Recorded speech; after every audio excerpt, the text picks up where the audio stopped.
In the auto industry, you need a partner that can develop the next game-changing technology and mass-produce it quickly. Borg-Warner can. Our expertise drives future mobility trends with fast-to-market solutions for clean, efficient propulsion systems. We understand the challenges you face. We know what you need to get ahead. We take innovation from the drawing board to the road quickly, providing localized production around the world. Borg-Warner, your partner in propulsion system solutions for a cleaner, more energy-efficient world. Hello and welcome to the best of Autoline this week for 2017. As we continue to celebrate our 20th anniversary on television, we cover so many important topics throughout the year that we thought we should revisit a few of our best discussions for those of you who might have missed them the first time around. So just as the Detroit Auto Show kicks off the beginning of each year, we'll start out with the episode that we did on the future of auto shows and hear from the experts that auto shows are not just for the older generation after all. And I would say 3 or 4 years ago, millennials accounted for about 10% of auto show employee attendees. Today it accounts for 30%. So, I mean, it's a huge increase in attendance, and it has driven up the attendance at auto shows almost 50%. It's just amazing what has happened. 50% increase in attendance. In attendance, yes. That's a huge increase. It is, and it's the return of the millennials that weren't there at all to speak of 3 or 4 years ago. But today, yes, 50% increase in attendance, and that's among buyers. To make it even a stronger conversation, 22% of all buyers last year attended an auto show, and most of them were influenced to purchase by the auto show. That number was a lot lower 4 years ago. So auto shows are a very critical, play an important role in boosting car sales. They do, and in the among the millennials, it's even more so because they don't have prior experience, and so the reliance on what to buy is through search. So and auto shows are part of that search. Rick, you go to probably just about every auto show there is, and not just in the U.S. I know you go to a lot of auto shows outside of this country as well. Do you see the same thing happening, that millennials are playing a bigger role in this? Well, for us, you know, I can't really speak on the marketing side so much, but certainly a lot of the vehicles that we're making, the brands, we hope are attractive to those folks. But it's still the same prominence and importance for us. I know there's been a lot of change, a lot more social and such, but for us, still the captive audience of all the media, and that's really how we help communicate our messages to the consumer. So very, very important for us. Yeah, your thoughts, Stephanie? Well, it's important to remember too that the auto show has several reasons for being. You know, you've got the media side and you've got the public side. At the Detroit Auto Show, we're lucky enough to also have the industry days side, which is it's a rare special opportunity that doesn't happen at most shows. So it's a multi-purpose event, and media does stay quite strong. Getting the millennials back on board is really a terrific thing, and kind of I have to say I wasn't really believing it when we were saying millennials don't like cars anymore. It really was much more about economics and not having the ability to buy them, and when you can't buy something, you're much less interested in going to check it out. And millennials are also tend to really search out experiences and search out what they're interested in. So it also makes sense within that generational group for them to want to go and see it and experience it themselves. Auto shows provide an opportunity where you don't have a salesperson right there for you, but you do have product specialists usually on the stands that can answer some questions about how a car may or may not work. And yet, despite what you're saying, we're seeing fewer young people get their driver's license.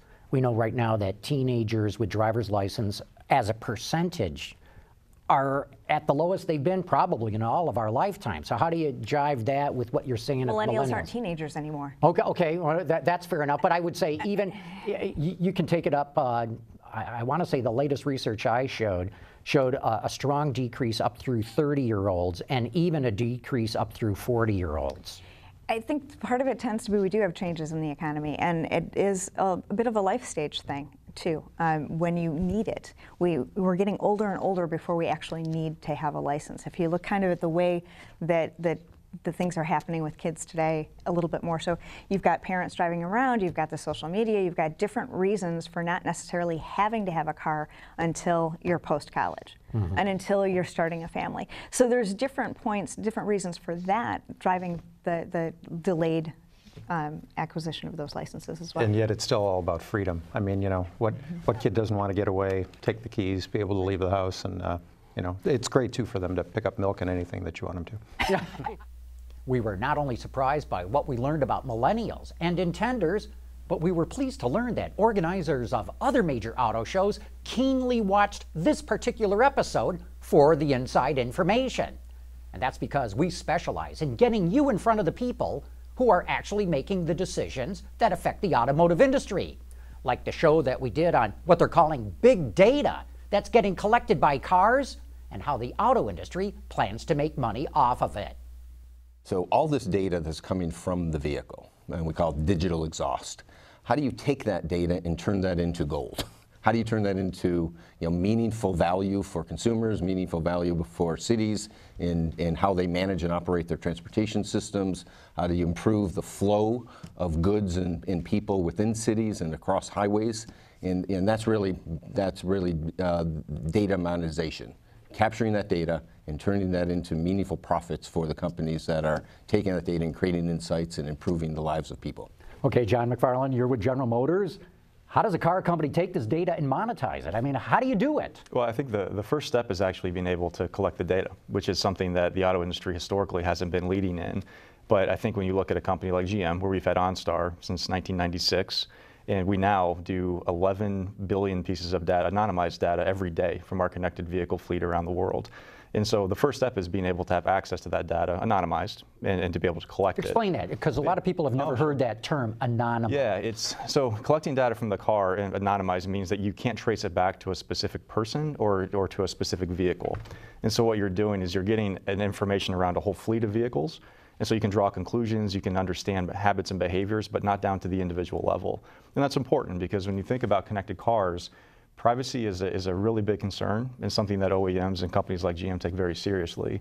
So the ability to anonymize the data, collect it, analyze it, and then to be able to create experiences, be able to monetize it is important. But that trust, that ability to have high quality data that's anonymized and so that you maintain trust with customers is absolutely critical. Okay, and we're going to get into more of that, but I got to bring Ben Hoffman into the discussion here because your company, Movimento, now with Delphi, is sort of developing the enabling technology to do this.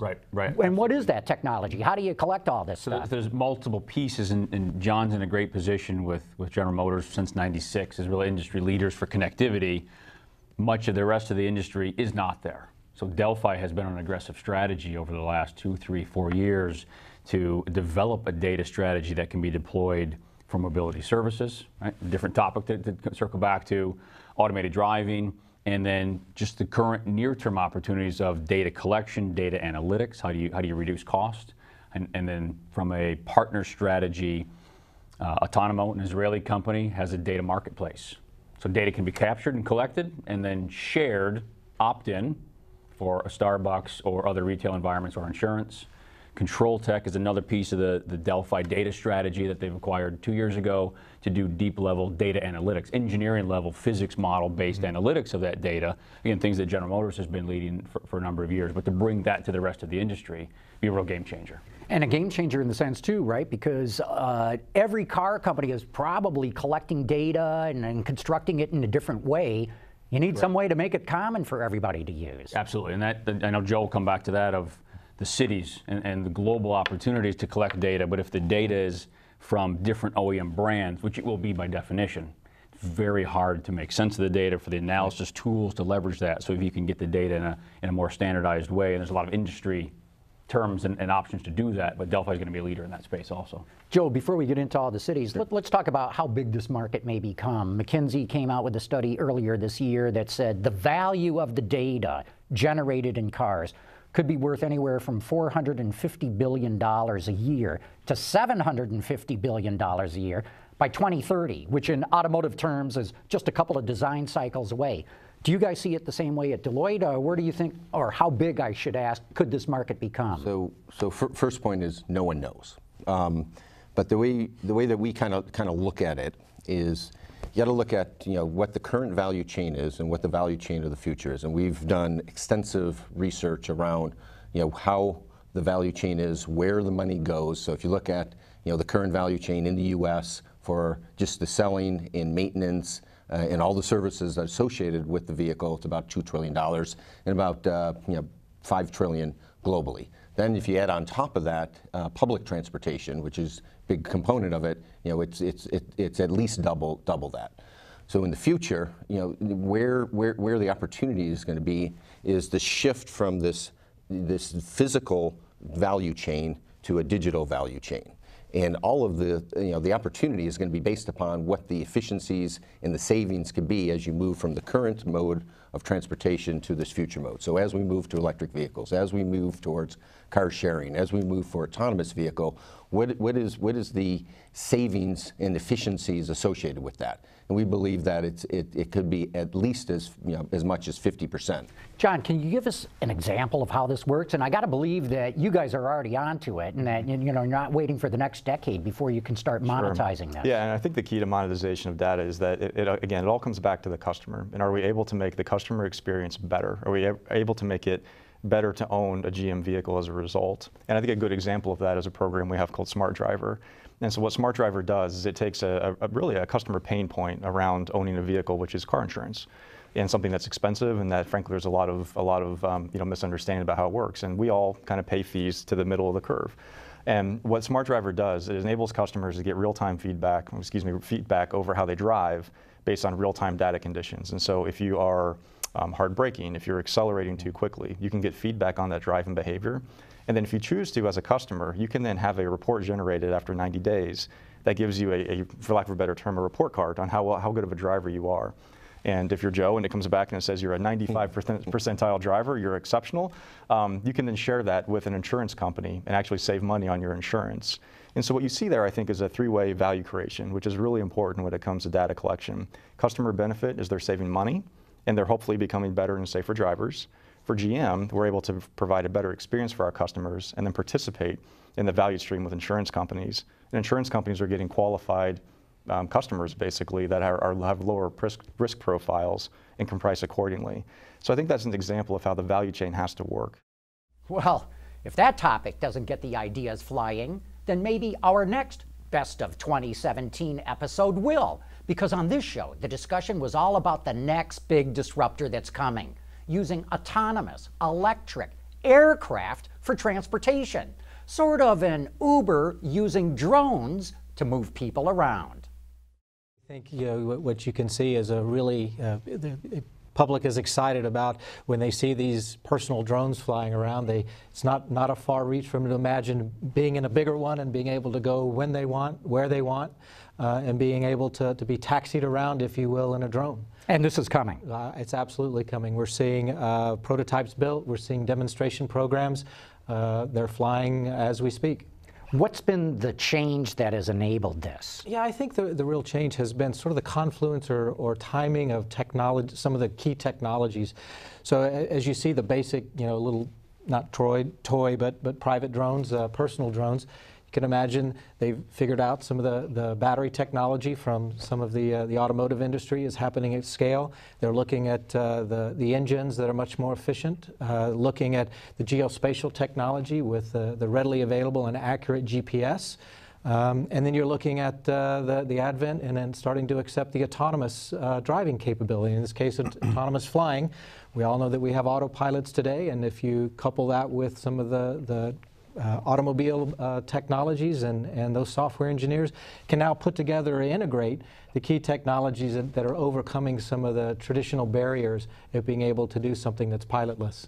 John Rimonelli, you're actually starting to build one of these things, or tell us a little bit about your company and what your plans are. Sure.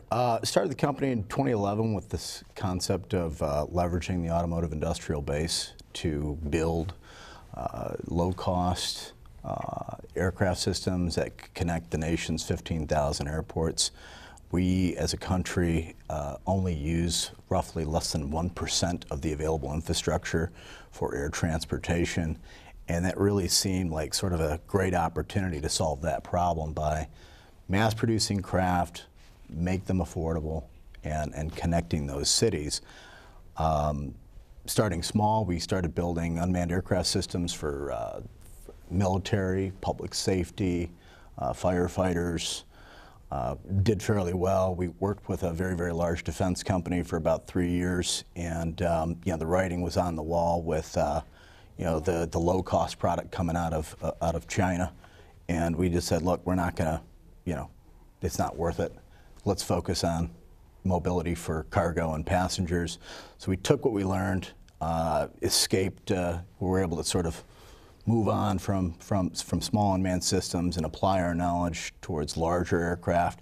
Our aircraft currently is about 5,000 pounds, and we leverage validated existing EV technology from motors, battery management systems, control systems, and we essentially just repackaged it. And instead of using wheels, we use propellers. And so I like to say we don't reinvent the wheel, we just turn it sideways. And we're going to get into more details, but we got to bring Bob Lutz into the conversation. A car guy through and through, as we mentioned, former vice chairman of General Motors, but you've always been a pilot. Yep. Marine fighter pilot. You've owned your own planes and helicopter. Right. What do you see this all doing? Well, I like to believe I'm somewhat of a futurist, you know, and I tend to anger people in the automobile industry when I say the era of car ownership and variously styled cars is all going to go away. It's going to be autonomous, normed, interconnected modules that nobody will own, and we'll see a lot less congestion in the city. This obviously, and this is in over a 30-year time frame, but it's going to happen by stages, and it's going to start happening at an accelerated pace 4 or 5 years from now. But and this angers people in the industry because it doesn't make the stock go up. But the way I see it is, John's absolutely right. We're not using three-dimensional space, and as Robin said, the same precision digital maps that are now being created for a lot of cars, they can be implanted in an airplane or a flying machine just as easily. And all of the sensors, you know, the ground proximity sensor to start decelerating, it's all there. I mean, the technology is all available. It just has to be put together. And the military has been flying autonomous reconnaissance aircraft for probably about 20 years. I mean, I was a board member of Northrop Grumman when we did the Global Hawk, and that could fly autonomously from a base in California to a base in Australia, land itself, and taxi up to the reviewing stand with the generals in it. And the quadcopters today, again using the model of the little commercial ones that you fly to take pictures with, but it scales easily. And my point is, people say, yeah, but the batteries, they don't have to be battery powered. You could use a reliable, quiet, 4-cylinder, 200 horsepower gasoline engine just as well. But the quadcopter is stable, it's relatively silent, the blade speeds aren't as high as they are at the tips of a helicopter rotor. They're safe because the rotors are completely encased. And point-to-point travel is going to be much easier in these things, and the technology required for obstacle avoidance is going to be trivial compared to what you have to do for cars. On the highway, there's construction, flooding, pedestrians, fallen logs, all of this stuff that isn't in the precision maps. And that's where you need all these in-vehicle sensors to cope with new situations. Well, up in the air, there are no new situations, and you'll be able to go point to point. And I think, frankly, the automobile industry is showing huge myopia in saying, no, we don't do that stuff. If it doesn't have 4 wheels and travels on a highway, we're not interested. But they should be thinking mobility. Yeah. And the future is exactly what John is going to do here. And I want to see, I would very much like to see the U.S. get very actively involved in this, because if we not, as India and China are going to take it all. Well, flying like that may be still off in the future. but it seems that hydrogen-powered cars have been just around the corner for the last 20 years. Well, in fact, as we learned in the next segment, they may finally be getting closer than ever. 50 years ago, the technology was just coming right out of the space program. That Electrovan, that was the first introduction of space technology into a civilian sector. And we found the challenges, but they weren't really solvable in that time frame. In the last 15 years or so, the technology has just systematically been developing through all of the roadblocks. And now the teams have been able to get systems that not only can meet the technical challenges, but also start to address the cost barriers. And that's been one of the big developments that's happened more recently. And now you're also seeing the infrastructure coming out. So as the infrastructure starts to develop along with the vehicles, you'll see more of these types of things. Steve, Honda's been very aggressive about this. You had the fuel cell Clarity, which you let certain people lease. Now you've got the latest generation Clarity in California, and you'll let just about anybody go out and lease this thing. Well, anybody. We're ready for prime time. The fueling infrastructure's developing. It's very comfortable to drive around LA and San Francisco or between the two at this point. And we've got a lot of interest in the car. And we have a car that we think is ready for the public. Very small volume right now, and you know it's not going to grow just yet. Why come to market right now with it? Well, you need to start. So there's kind of a ratcheting up between the units in operation and the fueling infrastructure. And we put cars out there, the fueling infrastructure is used. There's more investments in fueling infrastructure, we put more cars out there. Gotcha. And Brian, what's NREL's involvement in all of this? What do you guys do over there that's related to fuel cells? So we do research in all sorts of renewable areas, and within the transportation area, we're particularly focused on energy efficiency and how we move forward and benefit other systems. So one of the great things about hydrogen is you can actually make it from wind and the solar energy and use it to do things that they usually don't do. They usually go to the grid, but in this case, you can move them into the harder areas to function, like industry and transportation at some level. And what were some of the technical hurdles that had to be overcome? I mean, it's taken decades to get here. Brian, there's been billions of dollars put into this, things like decreasing catalyst loadings, improving the durability, getting more durable membranes, stack components, balance of plant systems. There's just a ton of tremendous technological advances that have gone into these systems and basically allowed them to get to a point where at low production volumes they have challenges from cost, but when you project them to larger scales, they can be competitive in the marketplace with the incumbent technologies. Yeah, some of the vehicles that we're driving not even 2 decades ago, they were very much research projects, and this is no longer a science fair experiment. I mean, we are well beyond that now. Those older vehicles, I can remember hearing the stories about the first time one of the, about 18 years ago, the vehicle was driving and it had to go in a certain direction to keep the water inside the stack from sloshing to the wrong side, which would cause the stack to fail. So there's been a lot of development, and so systematically the teams have gotten through each one of those. We've learned how to deal with water. We've learned to deal with hot and cold temperatures and the dynamic performance so that when you tip into the pedal, it behaves like you expect it to behave. And then the cost, right? Yeah, cost and the customer expectation for durability and range and fueling experience. So lots evolved in the rest of all of that. But Charlie mentions cost, and our two companies have been working together to reduce cost and come up with a design that we're going to be manufacturing together. Talk a little bit about this, because I think most people are unaware that General Motors and Honda are collaborating on actually putting these fuel cells into production. Yeah, you might think strange bedfellows, but it's a good arrangement.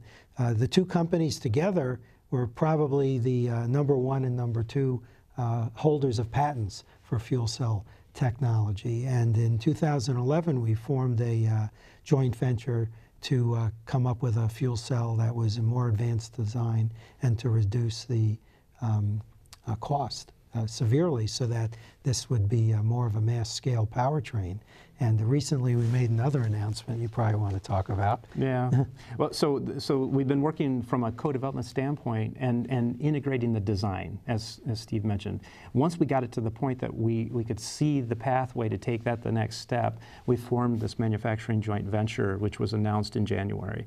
And that will be a jointly owned 50-50 manufacturing joint venture. It'll be located in Brownstown, Michigan. And at that location, we will assemble the systems that will be used by both companies for fuel cell applications. I know General Motors has said in the past it was not going to introduce a fuel cell vehicle until it felt the technology had legs to it, if you will, that it wasn't going to be obsolete in a few years' time. Are we at that point right now where you think this technology's got legs to it? Well, we're at the point where we think it's time to go to a manufacturing system that we can actually start to scale up, because as I think I've talked to you about in the past, at the points in the previous generations, the technology was actually evolving too fast. We wanted it to do that, but it was too fast to invest in a manufacturing scale that could really push those limits from a manufacturing standpoint, because it would have been out of date just so quickly. At this point, we're continuing to advance quickly, but we've found the places where the advancements are going to happen. We know we've prepared for that, so we're designing a manufacturing system that can accommodate that. Basically, you build your factories around what you're going to build. So it's okay to skip a couple of iterations if you're not ready. But Steve, you've come to the market anyway, with presumably a fuel cell that will be replaced in a few years' time. Why are you doing that? And we've been in the market for quite a while, actually. The Clarity FCV that we introduced in December is the third vehicle that we've leased to consumers. So what we need to do is we need to get it going. And we need to reward the early investors in the fueling infrastructure. In the case of California, California has a plan for 100 stations by the year 2020. So the states put up money, investors have put up money. We need to put the cars in the market. There's consumer demand for these cars. So we think it's time to start. Well, that wraps up our Best of 2017. But stay with us next year for shows on the hottest products, the best technology, and fascinating conversations with the men and women who run this ever-changing, always interesting automotive industry. For Autoline This Week, I'm John McElroy. In the auto industry, you need a partner that can develop the next game-changing technology and mass-produce it quickly. BorgWarner can. Our expertise drives future mobility trends with fast-to-market solutions for clean, efficient propulsion systems. We understand the challenges you face. We know what you need to get ahead. We take innovation from the drawing board to the road quickly, providing localized production around the world. BorgWarner, your partner in propulsion system solutions for a cleaner, more energy-efficient world.